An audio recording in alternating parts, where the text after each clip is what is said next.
Good afternoon, ladies and gentlemen. It's a privilege for me to be here today to deliver one of the keynote addresses to the Integrated Watershed Management Conference, even if it is by video. It is unfortunate that influenza events worldwide have meant that I'm unable to actually physically be with you today, as I would dearly love to be to share firsthand the experiences and the issues and the challenges that face us all. Before I actually get into my presentation proper, I think it would be worthwhile just to introduce myself and my role within the Murray-Darling Basin Authority.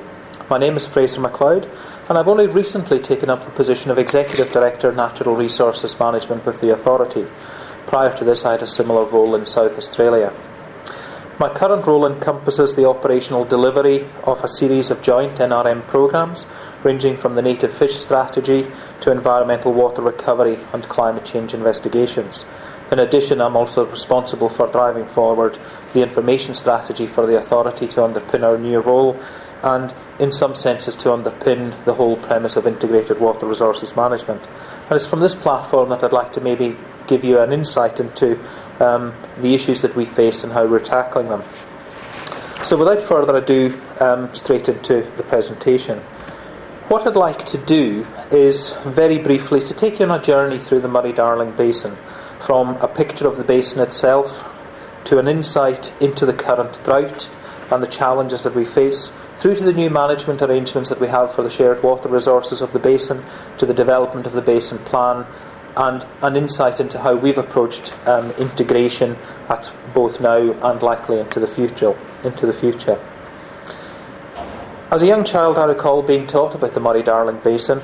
Even in those days, it was an initiative of global significance. Yet for many of us, we know all too little of the basin itself and its significance. It's an iconic name, but we maybe don't know a whole lot about it. So what is it? As these images show, the basin is a highly modified environment. It's used for water storage. It's home for many people and rural communities. It produces food, and there's a lot of environmental values associated with it. Physically, it represents 14% of the Australian continent. It's an area in excess of 1 million square kilometres. It encompasses the nation's three longest rivers, the Murray, the Darling and the Murrumbidgee, and brings together a total of 23 river valleys, spanning 5 states: Queensland, New South Wales, Victoria, South Australia and the Australian Capital Territory. It directly supports 3 million people, yet it produces goods that will feed approximately 20 million people. And it's worth bearing in mind that the population of Australia is just about 21 million people. So as well as being the food bowl of Australia, the basin also has many significant environmental values. For example, we have 16 Ramsar-listed wetlands, such as Macquarie Marshes and the Barma-Milawa Forest. There are World Heritage Convention listings and internationally important biosphere reserves. We have 19,000 wetlands within the basin that are listed as being of environmental significance. 11 of the basin's 35 species of native fish are listed as threatened, and we have at least 35 endangered bird and 16 endangered mammal species. This might suggest a basin... All of this might suggest a basin that is full of water. But Australia is notable as the driest continent on Earth. In a basin context, the annual rainfall is over 500,000 gigalitres annually. Unfortunately, 94% of all the rainfall evaporates. 2% drains into the ground, and only 4% of this rainfall ends up as runoff.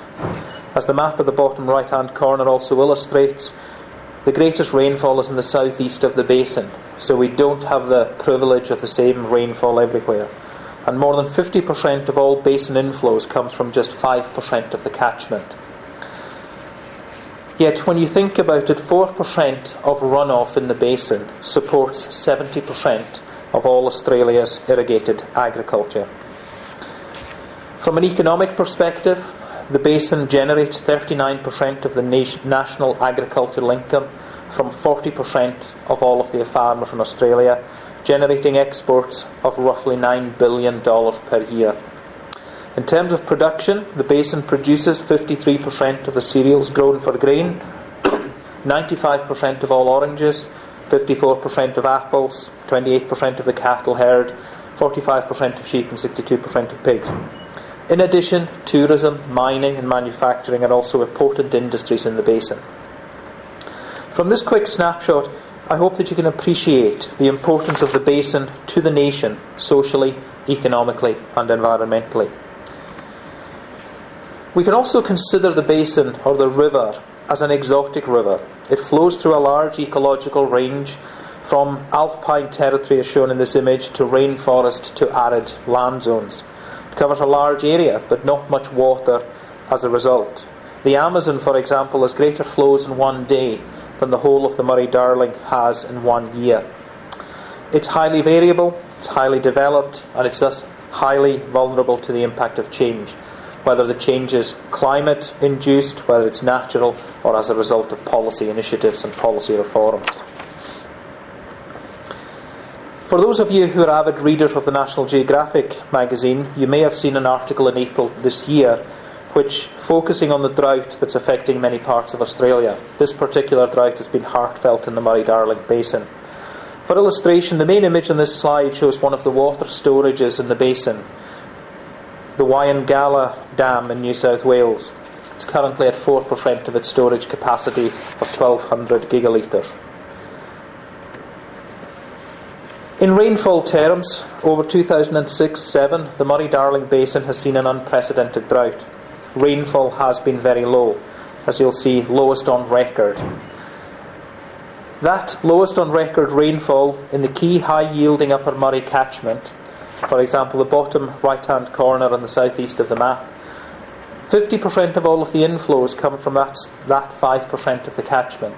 So we've actually seen record lowest rainfall in the area that generates most of the inflows. Under natural conditions, we would expect average flow to the sea of about 15,000 gigalitres per annum. Currently, the long-term average flow to the sea is about a quarter of that or less. Since 2000, we've actually had minimal flows to the sea.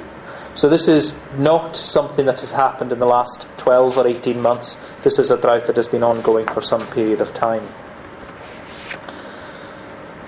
Clearly, the major influence on variations in stream flow in our rivers is the rainfall in the river catchments. Everyone would agree with that. However, as shown in the adjacent diagram on the right, the relationship is not quite that simple. In the southern part of the Murray-Darling Basin, a mean rainfall reduction of 13% over the last decade has led to a mean runoff reduction of 39%. But at the same time as all of that has been happening, the climate in the southeast of Australia has been changing, and the maximum temperature in the winter and spring has increased by about 1 degree centigrade over the last 50 years. If you do some careful statistical analysis, that temperature itself has resulted in a reduction in the modelled stream flow of about 15%. So we're actually seeing a combination of reduced rainfall, therefore reduced inflows, and at the same time reductions in inflows as a result of an increasing temperature. It's likely that the increases in temperature in the southeast of Australia, as in much of the world, is as a result of increasing concentrations of greenhouse gases.